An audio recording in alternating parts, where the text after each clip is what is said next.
Care is about sharing the knowledge of the immaterial body. It's recovery, it's intimacy, it's connection, It's solidarity. To suggest a solitary form of care is to imply the communal aspect of caring. It's about living together, connecting together, sticking together, and dying together. Care then becomes a way of shared living, shared sharing, and shared caring. It's about supporting one's comrades, supporting the objects around us, and supporting the power of knowledge.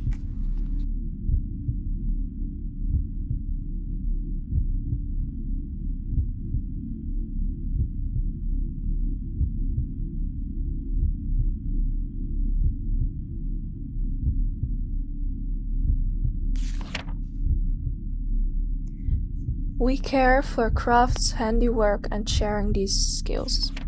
We reclaim power by being able to make our own creations.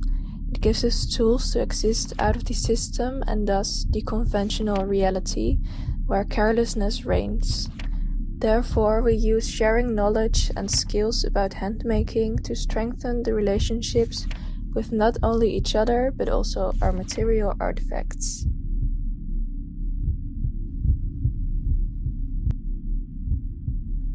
We care about sharing our areas of expertise in our everyday lives. The diversity of our cultural and educational background is what makes us an heterogeneous and multiform community. Therefore, we care about teaching, learning, and sharing our strengths with each other to enrich our lives.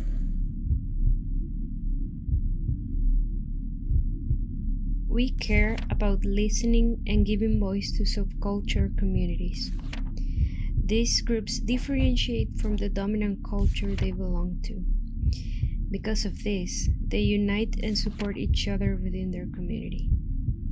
Therefore, we approach them to understand the sense of communal care through their lived experiences and stories.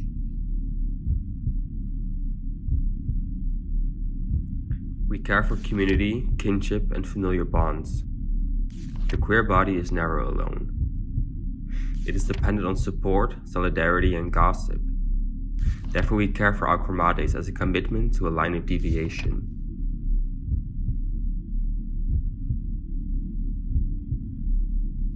We care for our bond with the material world.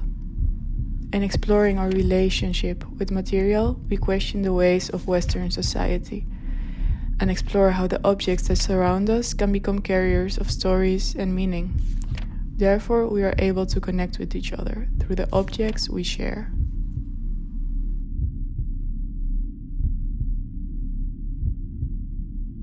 We care for nurturing our relationships through activation. We are concerned with instilling feelings of love and connection into our relationships. Therefore, we activate our care for our loved ones in order to enrich our relationships with these individuals.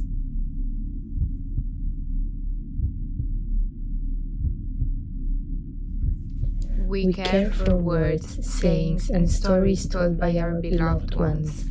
We linger on what is usually bound to be handed down by voices, and we engrave it onto surfaces, conferring it eternal life. Therefore, we care for the small gestures that give beauty to life, for what gives us safety, love, and the feeling of belonging and companionship, even in solitude.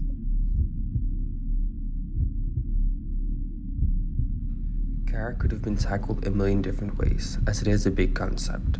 The other interesting part of this generation's take on care is embodying it through exercise that they have created. While creating care, they managed to experience and observe care at the same time by approaching it as a process. Asu and Andrea, as lecturers, friends, caretakers, and practitioners, you form a crucial part of our learning community. We wish to thank you for your support, knowledge, and care. For your afterwards, we were very interested in your insights on the concept of the Interdisciplinary Workbook of Care, the working methods of our generation, and the ways in which you would define care. Therefore, we thank you for your kindness and professional opinion. We are Generation 31.